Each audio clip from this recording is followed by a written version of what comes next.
రోజు కొత్తబాద్ జీపీలో గాంధీ జయంతి సందర్భంగా గాంధీజీ చిత్రపటానికి నివాళులర్పించడం జరిగింది. కాంగ్రెస్ పార్టీ గ్రామ ప్రధాన కార్యదర్శి అక్బర్ మాట్లాడుతూ గాంధీజీ భారతదేశాన్ని స్వాతంత్ర్యం తీసుకురావడానికి ఆయన చేసిన సేవ సత్యం, అహింస అనే రెండు ఆయుధాలతో ఈ ప్రపంచాన్ని అహింస అనే పదాన్ని పరిచయం చేసిన మహానాయకుడు అని కొనియాడారు. అలాగే రాబోవు తరాలకు గాంధీజీ మార్గదర్శకం అయిందని కొనియాడారు. దేశ పౌరులు అందరూ గాంధీజీకి నివాళులు చేయాలంటే నిజంగా ఆయన చెప్పిన సత్యం, అహింస మార్గంను మనం అనుసరించాలని ఈ సందర్భంగా చెప్పడం జరిగింది. కార్యక్రమంలో గ్రామ సెక్రటరీ గణేష్, కాంగ్రెస్ పార్టీ అధ్యక్షులు షావలి, ఆనంద్, గోపాల్, మహమూద్, అబ్దుల్ రహీం, బాబా, నాని, లతీఫ్, రజక్, శ్యామ్ మరియు గ్రామ ప్రజలు యూత్ పాల్గొనడం జరిగింది.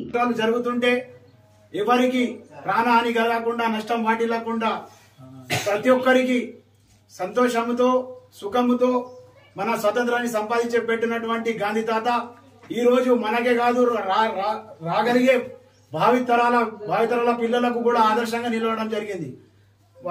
అందుకోసం ప్రతి ఒక్కరు గాంధీయిజంని అహింస పద్ధతిలో మనం భారతదేశాన్ని నడిపించుకుంటూ ముందుకు సాగాలని ఈ సభాముఖంగా తెలియజేస్తున్నాం.